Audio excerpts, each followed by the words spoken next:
Last week, Yankees owner and managing general partner Hal Steinbrenner spoke at the MLB owners' meetings about the team's spending in its offseason. You've probably heard the quotes by now, but in case you missed them, here's a sampling of the most important ground Steinbrenner tread on Thursday. If there's a narrative that we're not spending money and being cheap, it's just false. I mean, we're well above $200 million in payroll. We're at $220 million right now, and we're well above where we were last year, with no discussion of our costs. That's always the problem.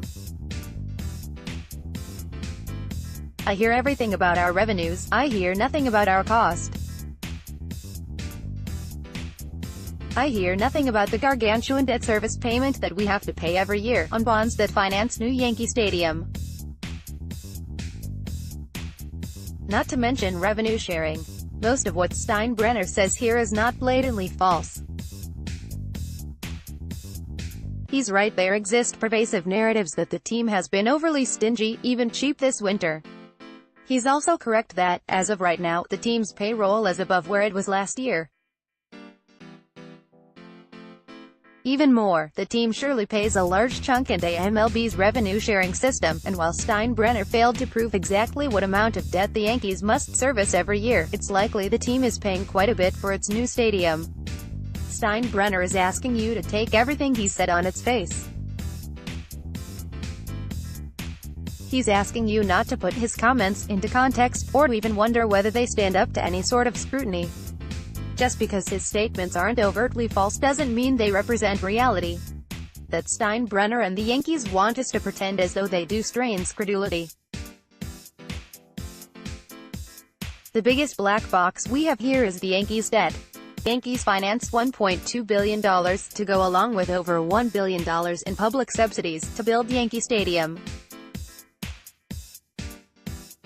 Steinbrenner stated that the team's annual debt payments amount to about $90 million, though he doesn't offer any evidence as to what the payment actually is, and the New York Post reported back in 2016 that the team's annual debt payment in 2018 would amount to $76 million. Let's simply accept the figure Steinbrenner proposes here and assume the Yankees are paying down their debt at $90 million a year.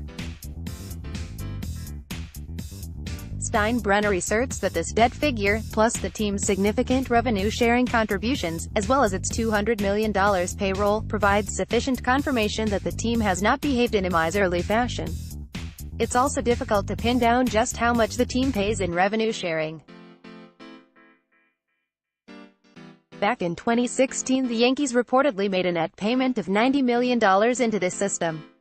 However, we know that the last CBA, which went into effect before the 2017 season, should have decreased the amount the team must pay, as the new agreement changed the way MLB calculated the extent to which big-market teams are hurt by revenue sharing. Fangraph's Craig Edwards wrote a detailed explanation of how the new CBA benefits big-market teams that pay revenue sharing here. Again, let's make the more generous assumption here, and say that the Yankees are paying just as much in revenue sharing now as they were 3 years ago, in spite of a more favorable CBA. Even in making the most generous assumptions regarding both the Yankees' debt and revenue sharing payments, Steinbrenner's assertions come across as misleading at best and flatly wrong at worst. Consider that in 2004, the Yankees generated a total of $264 million in revenue. According to the New York Times, the team made a $63 million revenue-sharing payment that year. The newest Yankee Stadium had not been built, so there was no debt to finance. The team also ran a $188 million in player payroll and made $25 million in luxury tax payments, for a total of $213 million spent on players. Per Forbes, the Yankees posted revenues of $619 million in 2018.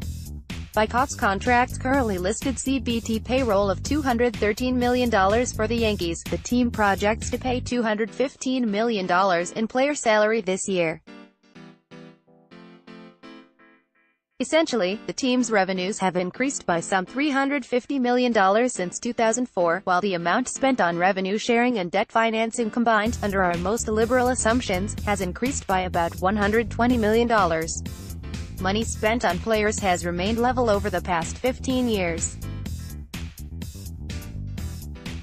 The Yankees ownership, by the looks of it, believes we should view that increase in debt and revenue-sharing payments as more than enough to offset that increase in revenue. Unless the amount the Yankees have spent on stadium and front office staff, along with other miscellaneous costs, has increased by hundreds of millions of dollars in that span, Steinbrenner's comments come up empty.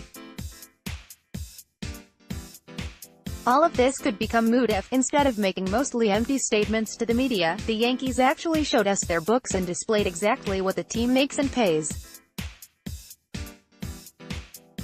They will not do so, as the status quo over the past several decades has remained constant. We get to know every minute detail about what the players get paid, and nothing about what ownership takes in. The Yankees have a great baseball team, and I want to focus as much as anyone on the tremendous players they will trot out in a matter of weeks. But when Steinbrenner and the Yankees make public statements that assume the gullibility of their own fans, it distracts from the enticing product they've put on the field. It puts into question how much better that product could be with proper investment.